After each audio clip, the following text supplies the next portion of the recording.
Fala, galera do sétimo ano. Vamos fazer as questões relativas a os dois vermes que a gente estudou.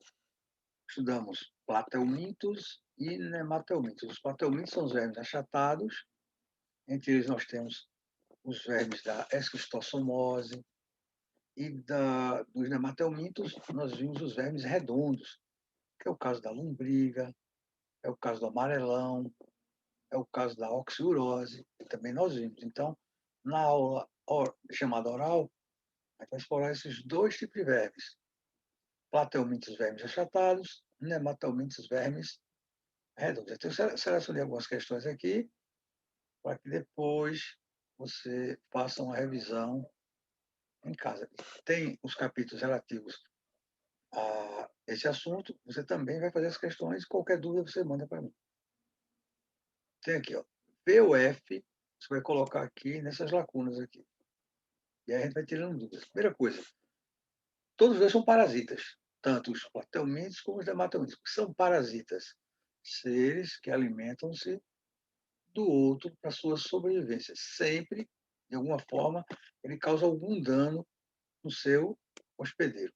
Na letra A tem a lombriga, o oxiuro e ancilóstomo, são vermes parasitas do filo dos nematóides ou nematelmintas. Certo ou errado? Lombriga, sim. Ascas lumbricoides. Oxiúros ataca a região perianal. Oxiúros vermiculares também. E ancilóstomo, que é o ancilóstomo duodenalis, causa o amarelão. Então, aqui eu tenho lombriga, oxiúro e ancilóstomo são vermes parasitas do filo nematóides ou nematomidas. Verdadeiro ou falso? Verdadeiro. Tranquilo? Nenhuma dúvida, né?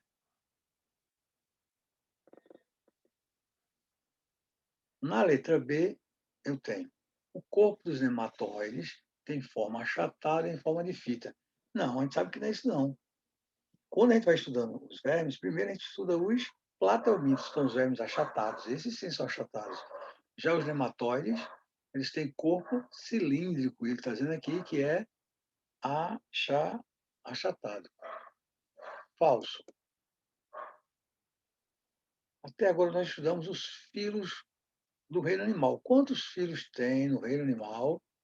9 filos, 9 grupos, que são os poríferos, cnidários, plateumintos, nematelmintos, moluscos, anelidas, equinodermos e chordatas. São 9 grupos. Então, você tem que lembrar disso, porque eu vou cobrar isso na prova. Você tem que lembrar daquela frase que a gente criou para a gente não esquecer. Beleza? Bisuzinho. Quando chegar na prova, você coloca ao lado lá a frase, deixa lá, e, consequentemente, você não vai errar. Beleza? Então, aqui é a letra B, F, porque ele disse que o corpo dos hematomitos são achatados e não são redondos. Aqui, não esquece, hematomito, se eu tenho uma lombriga não é achatada, né? Uma lombriga lembra mais uma minhoca, então ela é corpo arredondado. Achatado quem tem são os plateumintos. O tubo digestório dos nematóides é completo, ou seja, conduz a aberturas bronquianas. Lembra que a gente estudou poríferos? Lembro. Poríferos, quinidários, plateumintos, nematelmintos. Só a partir dos nematelmintos é que nós temos seres com sistema digestivo completo. Como é sistema digestivo completo? Boca e ânus. Até então eu tenho poríferos, boca. Quinidários, boca, que são as águas vivas. Só tem uma abertura. Tanto entra e sai comidas por uma única região. Depois nós temos os plateumintos, que é o caso da planária, que só tem a boca. Quem tem boca e ânus, que tem sistema digestivo completo, é a partir dos hematomintos. É o que ele diz aqui, ó, na letra C, o tubo digestório dos hematóides é completo. Quando ele fala completo, é com boca e ânus. Cuidado aqui. Apesar de ter sistema digestivo completo, ele não tem ainda sistema circulatório. Beleza? Cuidado aí. Letra D. A lombriga provoca na população a doença chamada ascaridíase. Como é o nome da lombriga? Como é o nome científico dela? A gente aprendeu lá atrás, o nome científico sempre é de forma binominal, Ascaris lumbricoides. Então tem que ter 2 nomes, 2 epítetos. Ascaris um, lumbricoides outro. O primeiro epíteto com a letra maiúscula, o segundo com a letra minúscula. O primeiro refere-se ao gênero e o segundo refere-se à espécie. Então, a lombriga provoca na população uma doença chamada ascaridíase, por isso que o nome dela é Ascaris lumbricoides. Uma pergunta que eu posso fazer para você na chamada oral é: por que os vermes se localizam na região do intestino delgado em sua grande maioria? Por quê?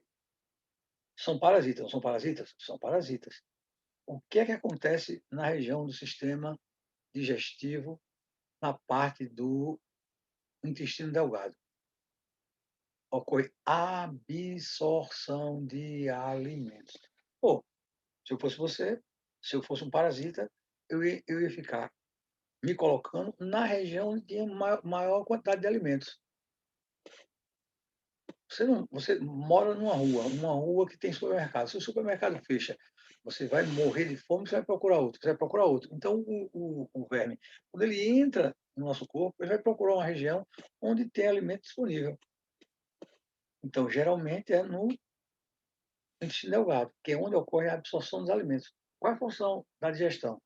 Quebrar o alimento em partículas menores, para que possam ser absorvidos no intestino delgado. Pronto. Então, ele vai lá para o intestino delgado, ele cola lá, lembra que tem parasitas que têm ventosas, as lombrigas têm ventosas, as tênias têm ventosas, se fixam naquela região ali, o que você come, ela come. Por que o cara fica amarelo?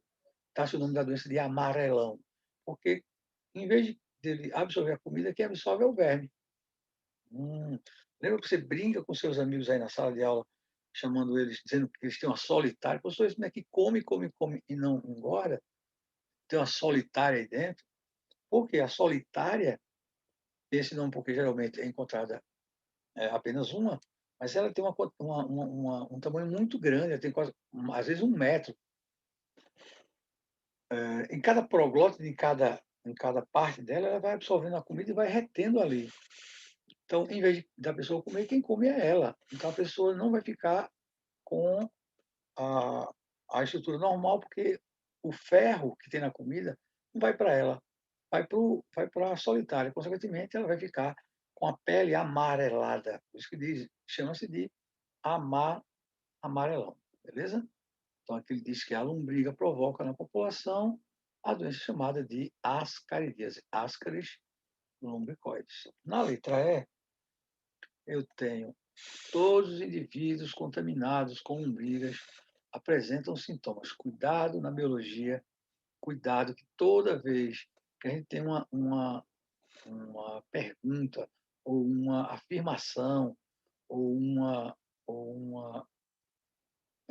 máxima dizendo que tudo acontece sempre, tem que ter cuidado. Porque quando ele diz aqui, todos os indivíduos contaminados com lombrigas apresentam sintomas, eu poderia jogar agora para o dia a dia da gente. Todos os indivíduos contaminados com Covid apresentam sintomas? Não, a gente viu que não. Tem um bocado de gente que teve e nem apresentou sintoma. Mesma coisa é, nem todos os indivíduos contaminados com lombrigas vão apresentar os sintomas, porque depende da quantidade, todo indivíduo é diferente um do outro.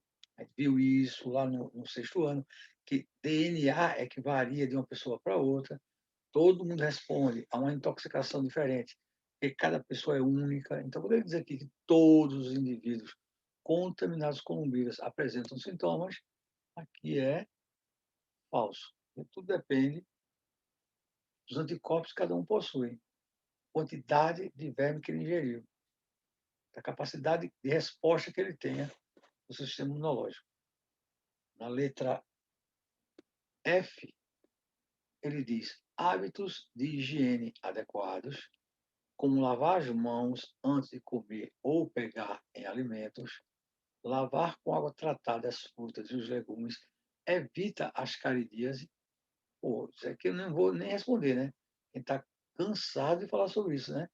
Da importância da higiene pessoal, da higiene das mãos, principalmente. Vejam que no começo do ano, antes da pandemia, a gente teve aula prática sobre a higienização correta das mãos. Eu mostrei a você, provei para você que você nunca tinha lavado a mão na sua vida, porque nós fizemos os procedimentos que são recomendados pela OMS.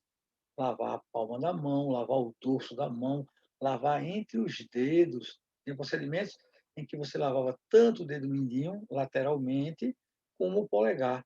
Isso tudo usando técnicas. A gente foi até o punho para lavar. E tem a técnica correta de enxugamento, que sempre parte do dedo maior até a região do pulso. Então, se a gente utilizar essas técnicas desde criança, desde a fase infantil, isso se tornava uma coisa que você nunca mais iria esquecer. Aí agora, devido a uma questão de emergência, a gente aprendeu, teve que aprender, porque aí isso vai diminuir a transmissão, transmissibilidade dessa doença, da Covid, de uma pessoa para outra. Mas se a gente fizesse isso todos os dias, a gente estava evitando um monte de doenças. 60% a 70% de doenças são transmitidas no contato pela mão.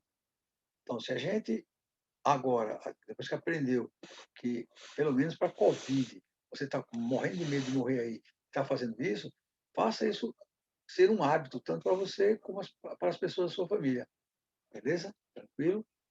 A letra F, aqui tem tudo, é como se fosse um resumo daquilo que a gente viu em sala, né? Falando sobre as questões de higiene que a gente deve ter lavando as mãos corretamente. Além de lavar as mãos corretamente, lavar também as frutas e verduras que a gente chega da rua trazendo para que a gente possa tê-las isentas de vermes e de micro-organismos que possam causar algum dano ao nosso corpo.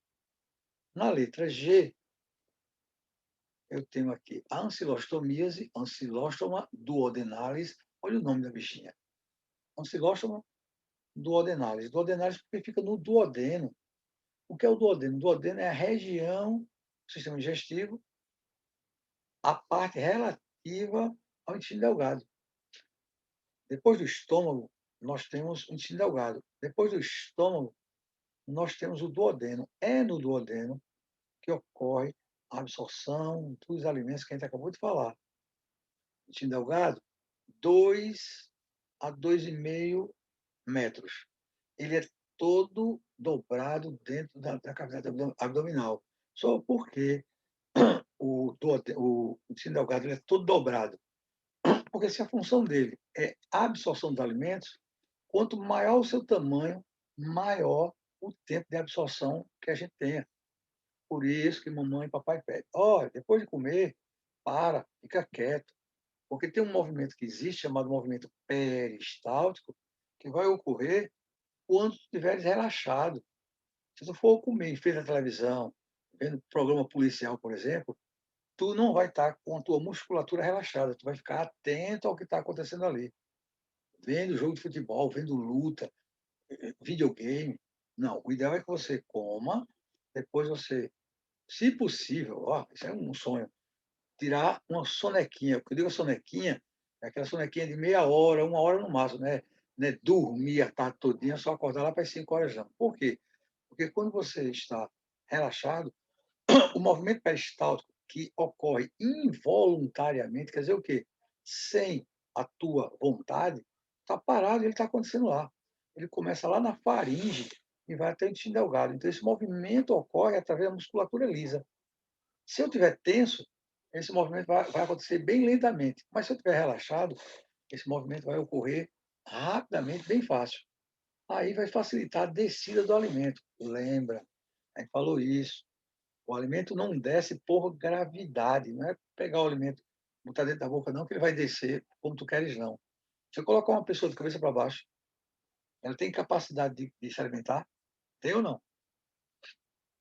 Acabei de falar que o alimento não desce por gravidade. Então, mesmo eu colocando alguém de cabeça para baixo, ele vai ter uma dificuldade em fazer o alimento subir. Porque quem faz o alimento no seu trajeto é o movimento peristáltico. ele empurra o alimento através dos movimentos musculares do esôfago até o intestino delgado. Então, ele vai empurrando o alimento. E, para isso, ele precisa que você esteja relaxado para facilitar a passagem desse alimento. Então, em vez de ficar de cabeça para baixo, fica normal, né, menino? Vai descansar um pouquinho, escuta uma musiquinha lá leve, tranquila, não é esses passinhos da vida aí não, que tu vai ficar mais agitado ainda. Então, descansa um pouquinho, daqui a pouco o alimento faz a sua digestão, para que ele chegue no estômago, para ser totalmente diluído, do estômago passa para o intestino delgado e ali ele vai ser absorvido. É do intestino delgado que ele vai passar para a corrente sanguínea. E outra, o alimento tem que sofrer todos os processos, desde a boca, na sua mastigação, depois faringe, esôfago, onde ele é empurrado, passa para o estômago. Eu tenho que ter uma boa quantidade de HCl, para que quando o alimento esteja no estômago, ele seja processado. Até isso eu tenho que pensar. E se eu beber água, eu vou empurrar o alimento mais rapidamente do que deveria. Como assim, professor? Estou mastigando um alimento. Aí eu bebo líquido, não precisa nem ser água, bebo líquido, suco, qualquer coisa. Quando eu faço isso, o alimento que ia ser mastigado e diminuído, ele vai passar maior para o estômago. Aí, quando chega no estômago, você vai ter que produzir mais HCl, mais ácido clorídrico, para digerir aquela substância. Por isso que você tem que ter calma. Professor, aqui diz que tem que mastigar o alimento 30 vezes, 40 vezes. Não, não. Todos nós sabemos a hora de empurrar o alimento da boca para a faringe. Quem faz isso é a língua, através do processo de deglutição. Então, tu chega com o alimento na boca, aí tu sabe a hora que vai empurrar ele para a faringe. Porque teve um dia que tu comeu cuscuz, sei lá que dado foi, botou uma quantidade muito alta, muito grande na boca. Quando tu empurrou, chega a lacrimejar, não foi? Por quê? Porque quando tu empurrou o alimento para lá, a quantidade era muito alta. Aí o músculo passou, a comida passou rasgando o esôfago para depois, a farinha para depois chegar no esôfago. Então, calma, paciência que tu vai chegar e vai fazer tua alimentação. Beleza? Aí tu tem aqui, na letra G, tu tem ancilostomíase, que pode ser causada por nematóides. Ancilóstoma duodenalis, a gente viu agora isso aqui, ó, lá em cima. Ancilóstoma são vermes parasitas do filo do nematóide. Então, aqui é verdadeiro, aqui também é verdadeiro. Opa, tranquilidade, massa, massa demais. Saio daqui, vou para a letra H.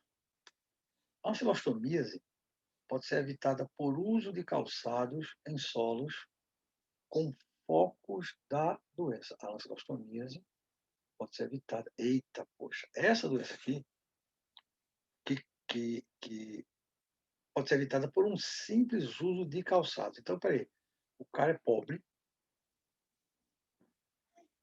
aí ele não tem condições de comprar um sapato. Aí ele precisa do sapato para fazer com que ocorra a não transmissão desse verme para ele. Então, se quer em alguma pergunta, lá no dia da chamada oral, em que você se lembre de que não pode uma pessoa andar descalça, principalmente nas fazendas, onde tem uma proliferação muito maior de parasitas, que pode ocorrer uma transmissão de vermes, principalmente a ancilostomíase. Tranquilo? Tranquilo. As larvas do bicho geográfico, como é o nome desse bicho geográfico aqui? Também pode ser chamado de quê? Bicho de pé. Ele chama de bicho de pé. Na nossa região é mais bicho de pé. Bicho geográfico é mais para a região sul. Beleza? As larvas do bicho geográfico penetram na pele quando entramos em água contaminada. Cuidado aqui, ó. O erro maior aqui, nessa questão aqui, é ele falar isso aqui, ó. Entra na pele, quando entramos em água contaminada. Não, bicho geográfico pode ser pego no solo. Bicho geográfico, ele pode ser pego no solo. Isso aqui que ele está colocando, penetração na pele quando entramos em água contaminada, seria mais para a esquistossomose. Na esquistossomose, quando a gente está tomando banho, pode, através dos poros, receber esse verme. Não esquecendo, né? Esquistossomose é do filo platelminto, beleza? Tranquilo? Ele diz aqui que as larvas do bicho geográfico penetram na pele quando entramos em água contaminada. Aqui pode ser no solo. Então, aqui vou colocar como falso. Tranquilo? Na letra J, cuidado, muito cuidado aqui, viu? Ó, aqui é oxiúros. Oxiúros se localiza onde, gente? Na região perianal, coceira que criança apresenta na região anal. Geralmente a gente tem que ter muito cuidado, porque como tem animais em casa, ou tem animais em casa, esses animais podem trazer oxiúros para a gente, certo?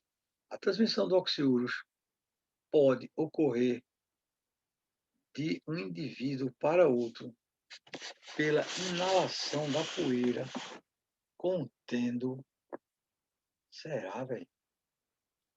A transmissão do oxiúro pode ocorrer de um indivíduo para outro pela inalação da poeira contendo ovos por ingestão de alimentos e água contaminados com os ovos?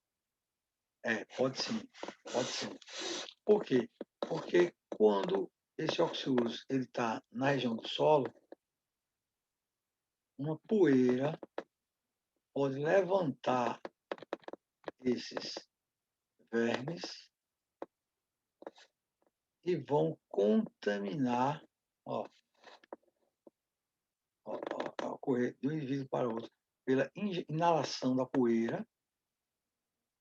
A poeira, você está lá numa casa de alguém, o vento bate, levanta a poeira e você pode receber a poeira contendo os ovos